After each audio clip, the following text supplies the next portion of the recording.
तो हेलो दोस्तों। तो आपने ना बहुत बार लोगों को ये कहते हुए सुना होगा कि मैंने आजकल इस आईपीओ में अप्लाई किया था और इस आईपीओ को खुलते ही मुझे 40% 50% का गेन हो गया।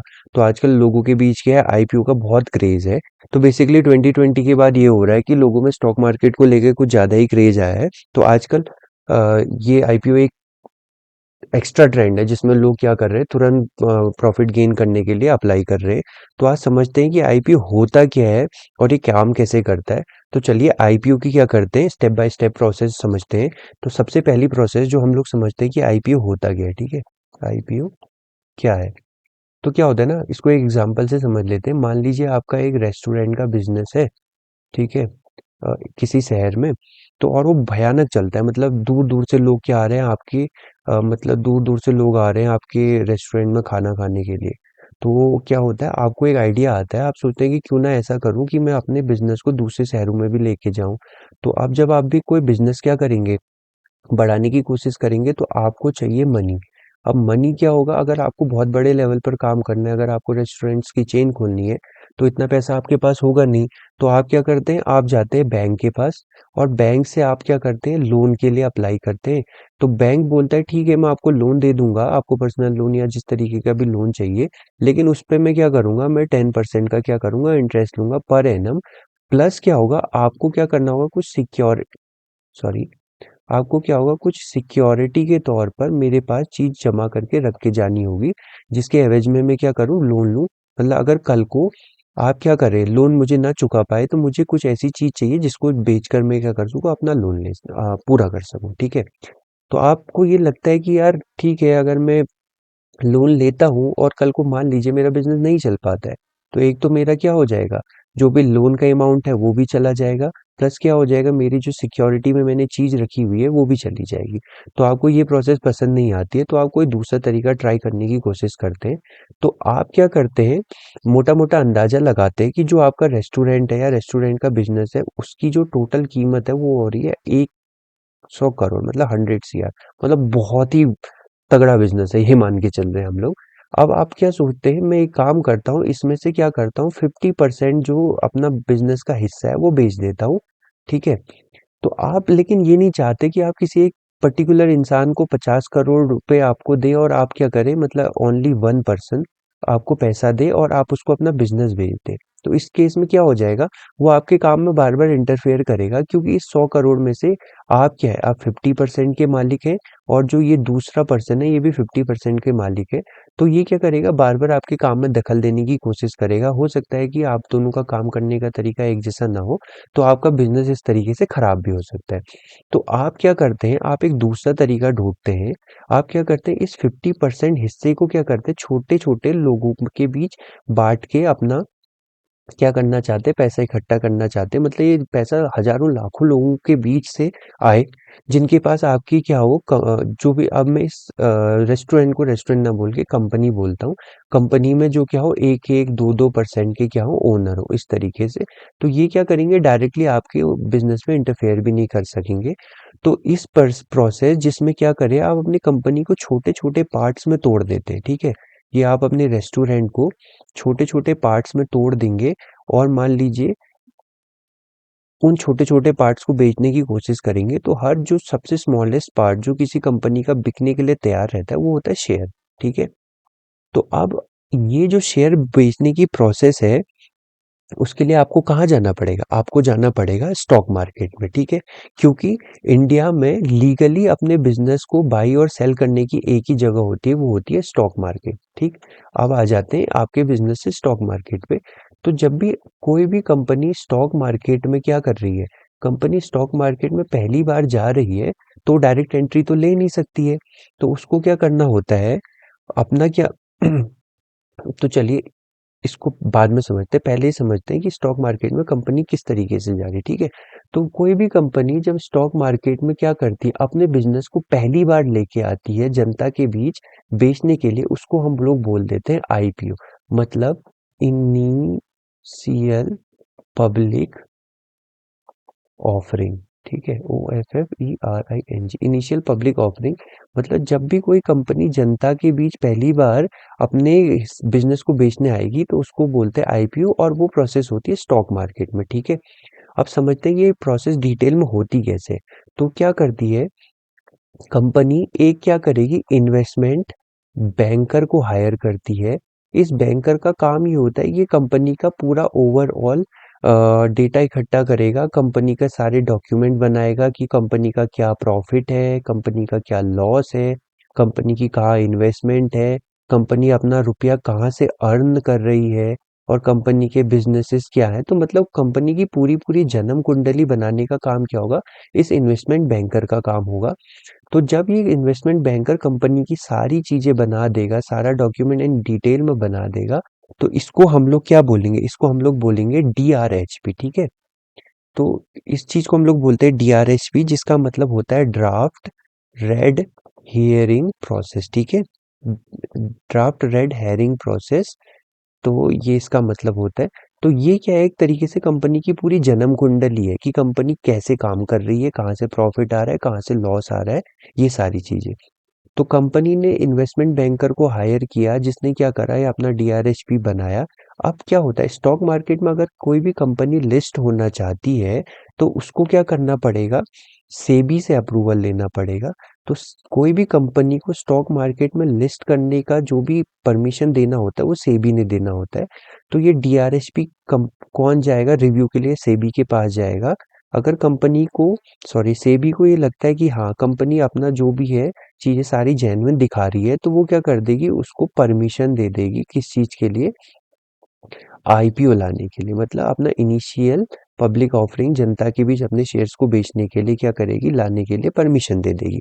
तो क्या हुआ, कंपनी ने इन्वेस्टमेंट बैंकर को हायर किया, उसने DRHP और बाकी सारी चीजें बनाई, वो सेबी के पास गया, सेबी ने परमिशन दी आईपीओ लाने की। तो अब आईपीओ हम लोग ला रहे हैं, तो आईपीओ लाने की एक प्रोसेस होती है, आप सीधे नहीं ले आते। तो आईपीओ लाने के लिए आपको पहले क्या होता है, अनाउंस करना पड़ता है, एक डेट देनी पड़ती है लोगों के बीच कि हाँ मैं इस तारीख को अपना आईपीओ लेके आ रहा हूँ। मान लीजिए आप डिसाइड करते हैं कि आप 1 जनवरी को आईपीओ, हाँ, 1 जनवरी को अपना आईपीओ लेके आ रहे हैं किसके बीच, जनता के बीच।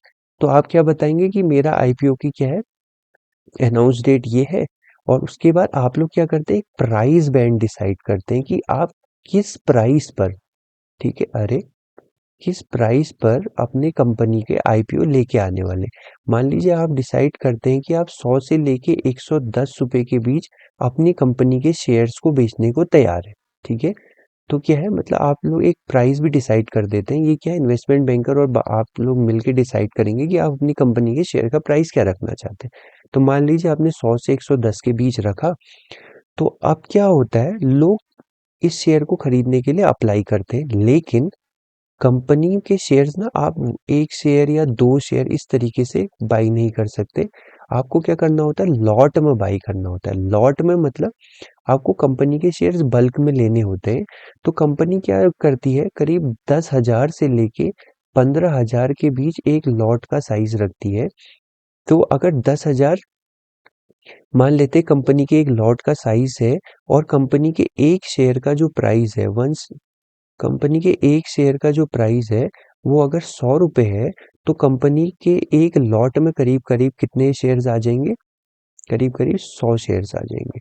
ठीक है, तो आपको क्या करना पड़ेगा, एक बार में 100 शेयर खरीदने के लिए अप्लाई करना पड़ेगा। आप ऐसा नहीं कर सकते कि आप एक शेयर या दो शेयर या 5 शेयर खरीदने के लिए अप्लाई करें। तो कंपनी एक लॉट साइज रखती है, उस लॉट साइज के बराबर आपको खरीदने के लिए अप्लाई करना पड़ता है। तो ये तो हो गया कि कंपनी का प्राइस बैंड क्या था, कंपनी का लॉट साइज क्या रखा गया। अब उसके बाद कंपनी क्या करती है, जिस दिन आईपीओ का एक डेट देती है कि हम लोग इस डेट से लेके, मान लीजिए 5 जनवरी से लेके 10 जनवरी के बीच लोगों को आईपीओ में बिड करने के लिए चांस देते हैं कि आप आईपीओ के लिए अप्लाई करते हैं।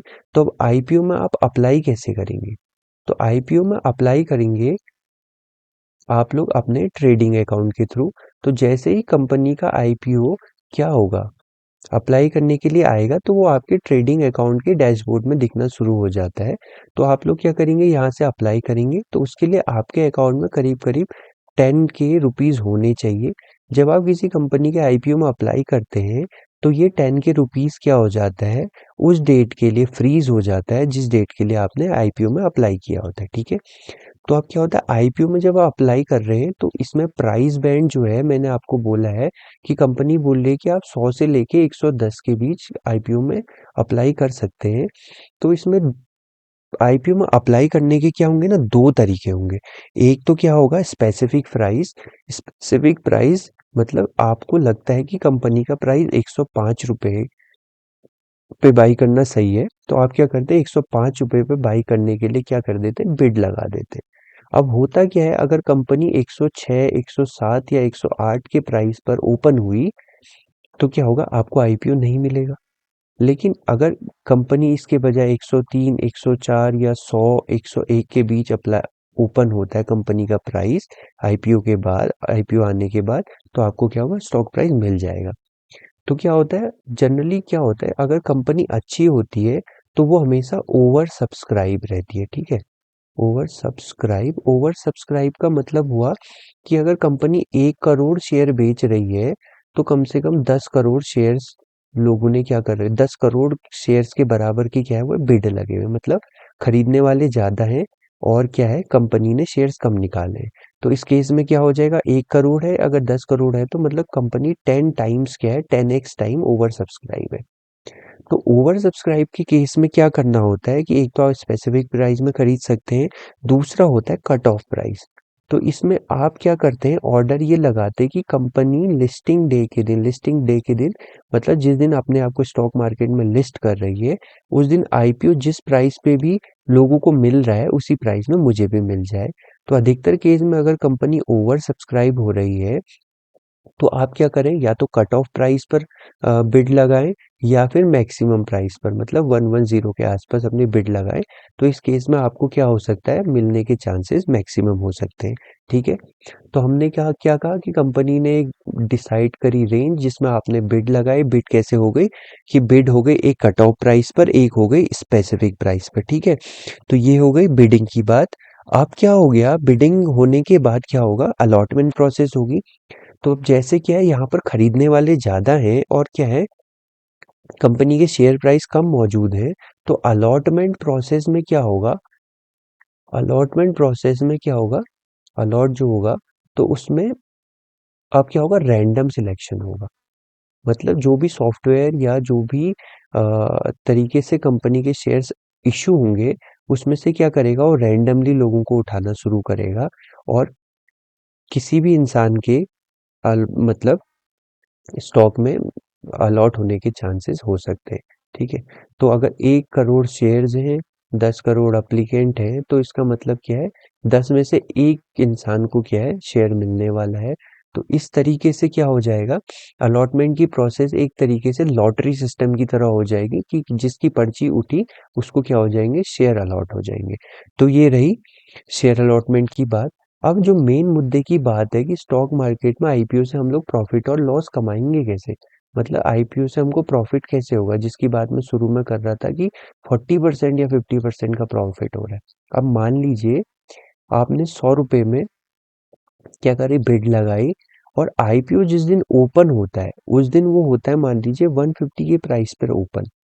ठीक है, तो आपने क्या करा था, पर शेयर खरीदने के लिए 100 रुपए के प्राइस पर आपने बोली लगाई थी और इसके हिसाब से आपने कितने रुपए दिए हैं, 10,000 रुपए दिए। ठीक है, अब क्या हुआ, अगर वो 150 के प्राइस पर ओपन होगा तो प्राइस आईपीओ स्टॉक मार्केट में लिस्ट होते ही 15,000 रुपए का हो जाएगा। तो क्या हो गया, विद इन 10-15 डेज में क्या हो जाएगा, आपका जो लगा हुआ रुपया है वो सीधे सीधे 50% इंक्रीज हो जाएगा। ठीक है, तो ये रही एक बात। लेकिन अगर यही 100 रुपए का आईपीओ लिस्टिंग डे के दिन 90 रुपीज पर ओपन होता है, मतलब 10 रुपए कम पर ओपन होगा, तो आपको क्या हो जाएगा, जो आपका लगा हुआ 10,000 रुपया है वो कितना बच जाएगा, 9,000 रुपये हो जाएगा। तो मतलब आपको लॉस भी हो जाएगा। तो लोग क्या करते हैं, अच्छी कंपनियों को लेने का ट्राई करते हैं, जो कंपनियां फंडामेंटली अच्छी हो, जिनका बिजनेस अच्छा हो, तो क्या होगा, उन कंपनियों पे क्या मिलेगा आपको, हमेशा ओवर सब्सक्रिप्शन मिलेगा। ओवर सब्सक्राइब होंगी कंपनियां, क्योंकि लोगों को पता है कि ये कंपनियां अच्छी हैं, लोग इस पे पैसा लगाएंगे। तो उन कंपनियों में आईपीओ में प्रॉफिट होने के चांस आपको क्या होते हैं, ज़्यादा होते हैं। तो कभी भी जब आप आईपीओ लें तो ऐसी कंपनियों पे अपना पैसा लगाने की कोशिश करें जो क्या हो, प्रॉफिट मेकिंग हो, जिनका बिजनेस अच्छा हो। ठीक है, इस तरीके की कंपनियों में लगाने की कोशिश करें। तो ये है पूरी एक आईपीओ की प्रोसेस कि आईपीओ क्या होता है, आईपीओ में क्या है, अलॉटमेंट कैसे मिलता है, आईपीओ में आप बिड कैसे लगाते हैं। ठीक है, और बाकी सारी चीज़ें। तो आई होप आपको आईपीओ का पूरा कॉन्सेप्ट समझ में आया होगा। अगर आपको फिर भी कोई डाउट है, हो सकता है क्योंकि सारी चीज़ें एक ही वीडियो में कवर करना पॉसिबल नहीं होता है, तो फिर भी अगर आपको आईपीओ से रिलेटेड कोई डाउट आ रहा है तो आप मुझसे कमेंट सेक्शन में उससे रिलेटेड पूछ सकते हैं। मैं आपके डाउट को सॉल्व करने की पूरी कोशिश कर